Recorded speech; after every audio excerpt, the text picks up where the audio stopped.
Shabbat Shalom, amigas, amigos. Esto es otra entrega más de Kabbalah y Espiritualidad. Yo soy Joseph. Eh, Os hablo desde Arteixo, A Coruña, España, tierra de Sefarad, tierra de cabalistas por excelencia. En el marco de algunas preguntas que me hacen amigos y conocidos, quería desarrollar un poquito, si me permitís, una pregunta que me pareció, aunque sencilla y aparentemente básica, importante. ¿Vale? Una amiga me transmitía la pregunta que había escuchado sobre si es necesario para aprovechar, digamos, correctamente la Kabbalah, si es necesario creer en Dios o en su defecto, como algunas otras personas a veces preguntan por ahí, si se puede ser ateo y aprovechar el conocimiento, beneficiarse de la Kabbalah. Bien, está de más decir que es una pregunta que tiene varias capas, ¿verdad? Si queremos abordarla de forma coherente. En primer lugar, tenemos que, en principio, uno podría contestar que sí, de la misma manera que se puede contestar que sí a que se puede hacer Hatha Yoga absolutamente desprovisto de espiritualidad y transformarlo en un simple ejercicio para relajarme y estirar el cuerpo. Sí, se puede.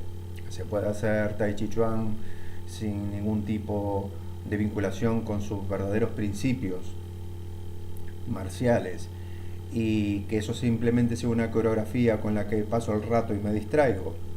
Sí, se puede. ¿Vale? Y así podríamos responder a, al uso o el aprovechamiento de otras tantas disciplinas o doctrinas, ¿verdad? Obviamente se puede aprovechar en la medida de que uno entienda que va a simplemente rozar una superficie. ¿Vale? Primero que nada, yo creo que una contrapregunta interesante sería,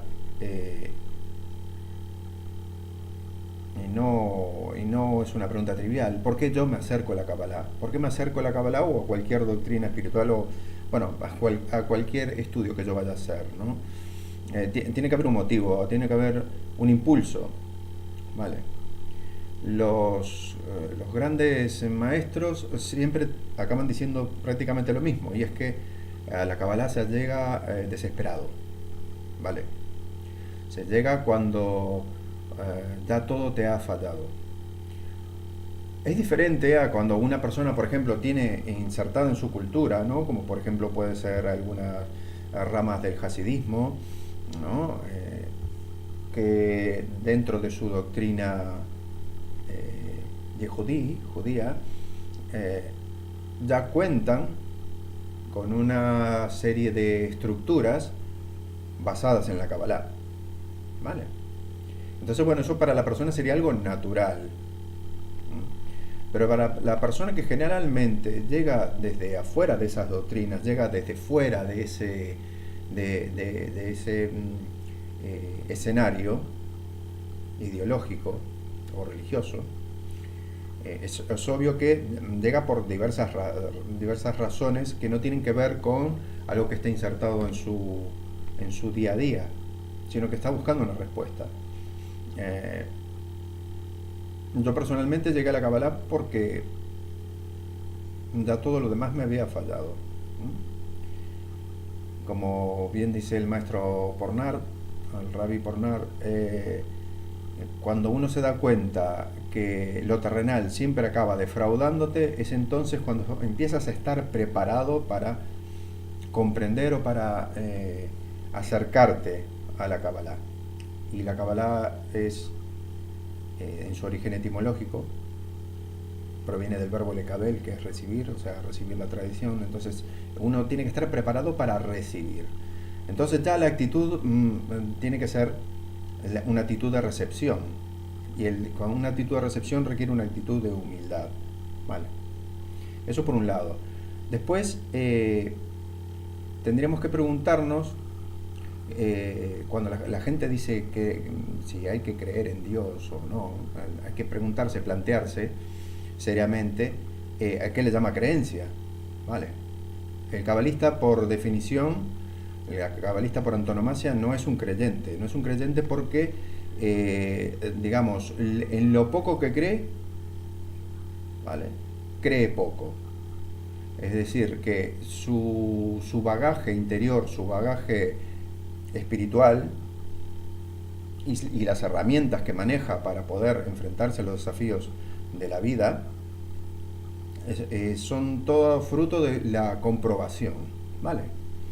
Un cabalista está más cerca de un físico relativista o de un físico cuántico o de un astrofísico o un investigador que de una simple persona devota. El cabalista necesita, ante todo, corroborar que su camino es correcto, explorar profundamente. Por supuesto, esa exploración es interna e individual. No es una exploración como uno, si quiere demostrar, no sé, las virtudes del argón, sino que es algo que es intransmisible. Y eso le tiene que ser suficiente.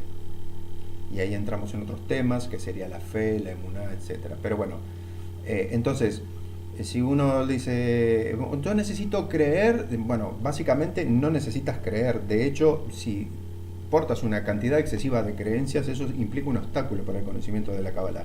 Porque la Kabbalah viene para justamente derrumbar todas las creencias y predisponerte a la experiencia directa de la luz. Entonces, las creencias en realidad son un obstáculo, son una estructura en la cual, si tú de pronto tienes una experiencia maravillosa, tú al enfrentarla con esa estructura previa que tú tenías, puedes llegar a rechazarla por la simple razón de que no se corresponde con eso que tú te habías programado, ¿no? Es como cuando, si yo me imagino que, no sé, que el amor de mi vida tiene que ser pelirroja, ¿no? Y de pronto conozco una mujer maravillosa que es rubia y la voy a rechazar porque en mi mente, mi creencia decía que tenía que ser pelirroja, pero no he estado abierto, no he estado receptivo, fui incapaz de recibir la verdad. Y una de las cosas más duras que te exige la Kabbalah es que tú tienes que aceptar lo real tal y como te viene, sin aditivos, sin complementos y sin conservantes. ¿De acuerdo? Entonces, de respecto a la creencia, hay que ser muy precavido y hay que creer lo menos posible. Hay cosas que, por ejemplo, no las podemos comprobar. No podemos comprobar si el Tzimtzum, la contracción universal, realmente ha existido. Uno puede intuir o puede atar cabos, ¿vale? Pero es un sistema un poco caja negra. Es decir, lo utilizamos sin saber comprobarlo, pero porque vemos que funciona, vemos que su manifestación es correcta. Y ahí va uno trabajando y progresando cada vez más. Respecto a lo de si creer o no creer en Dios, ese tema es un poco más delicado, porque lo primero que yo preguntaría es, ¿de qué Dios me estás hablando? Si tú me estás hablando de un Dios antropomórfico, de un señor, el típico dibujo del hombre barbado sentado en un trono con vestiduras blancas, es decir, una divinidad con propiedades humanas, bueno, eso para mí, a mí no me cabe en la cabeza, y a ningún cabalista ni a ninguna persona que esté trabajando seriamente en el camino espiritual y que haya tenido algún contacto con algún plano de iluminación, entiende que eso es un cuento para niños, es cuando uno está necesario para uno poder ser introducido en lo de la divinidad. Pero, sin embargo, no es veraz, ¿vale?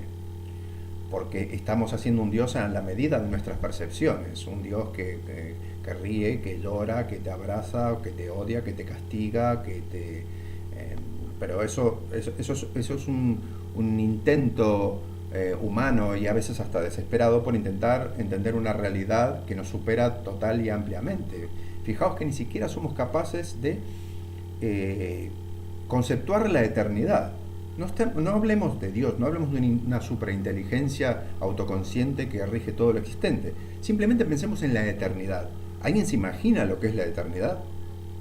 ¿Alguien realmente puede sentir en su interior el significado de lo que es la eternidad? ¿Alguien se puede, por ejemplo, si uno se sube ahora mismo a una sonda espacial, puede entender que esa sonda puede viajar y viajar y viajar millones y millones y millones y millones de años y probablemente no alcanzar el final? Nuestra mente se quiebra ante eso.